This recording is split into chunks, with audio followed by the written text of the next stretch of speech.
everyone, I am Nishu and I am back again with the second type of Kingdom Monera, that is your eubacteria. Now children, in my last video I have discussed about Archaebacteria, and now in this part I will be discussing about eubacteria. And children, whatever characteristic features I have discussed while explaining the characteristic features of Kingdom Monera, children, they all of them actually belong to the eubacteria. So here in this part, I will not be discussing some of the points because in detail I have discussed while discussing the characteristic features of Kingdom Monera. So here, coming to the point children, let us start that what is eubacteria. Now children, I have mentioned here that eubacteria is a true bacteria. True bacteria means today's bacteria, a modernized bacteria, or you can say that the actual bacteria, the structure which you see, the structure which you have studied in the characteristic features of Kingdom Monera, that type of bacteria, they actually belong to the eubacteria type. So children, they belong to eubacteria type. Then they have a rigid cell wall.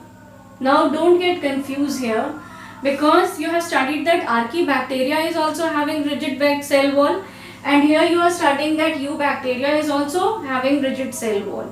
It is true that the cell wall here in eubacteria is rigid, but comparatively it is less rigid to the Archaebacteria.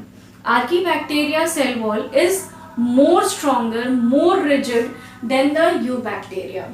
So children, comparatively it is less rigid than Archaebacteria cell wall. So eubacteria is a type of true bacteria. It is having a rigid cell wall. Composition is same. Then children, here flagella is present. Hope you remember that I have discussed the structure of flagella. That flagella is a whipless type of hair-like structure which helps the bacteria to move, and it is made up of three parts: basal body, hook and filament. So children, here whatever it is I have discussed, that was all about flagella. So here I am again not discussing about the structure of flagella. So eubacteria, again I repeat that they are true bacteria having rigid cell wall and they have flagella in them. Now children, coming to the habitat. Now these type of eubacteria are surviving throughout the nature, throughout the environment, and children, including human beings even, human bodies even. Many bacteria you can find inside the body of the human beings and animals. So eubacteria is a type of bacteria which have the ability to survive everywhere in the nature, including your human bodies. Hope children this is clear. Now if I go on with the nutrition point. Now children, on the basis of nutrition, organisms have been divided into three types. That is your photosynthetic autotrophs, chemosynthetic autotrophs and heterotrophs, which I have discussed in much detail while discussing the silent features of Kingdom Monera. So I will not be discussing here, but I will be highlighting the main points, that what are the types of, what are the characteristics in a very brief about all these three. Now children, let us move ahead. So children, let us move ahead. Now here you can see on the board I have mentioned about photosynthetic autotrophs. Now by the name it is clear that the organisms can prepare their own food in presence of sunlight with the help of chlorophyll. Photosynthesis, you are well known to this term. So they can prepare their own food by themselves.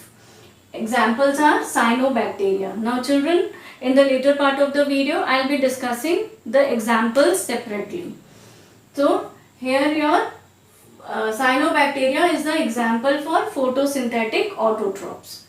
Now children, if I move to the chemosynthetic autotrophs, you are well knowing this term also, we have discussed that these are the organisms who are making their food, but how they are taking the energy from the chemical processes which is released by oxidizing the different type of chemicals. So what happens here, that they prepare their own food with the help of chemicals by oxidizing the different like chemicals like nitrites, nitrates, ammonia.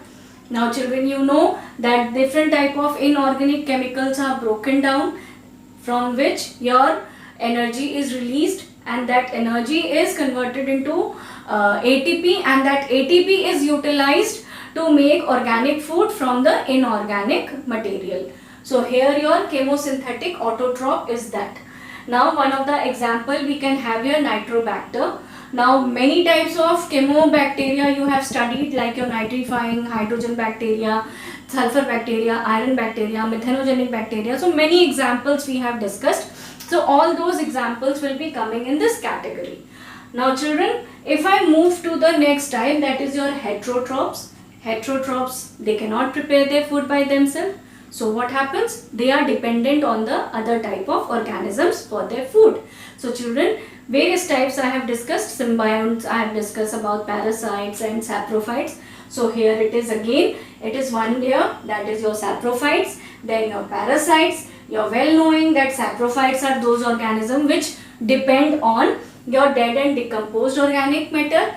They are decomposers. And if I discuss about parasites, then they are the organisms which reside on other organisms like the host. They derive nutrition from the host, and ultimately, finally, they harm the host. So this is what your saprophytes and parasites are here. So this was all children about the eubacteria. Hope children you have understood this. Thank you.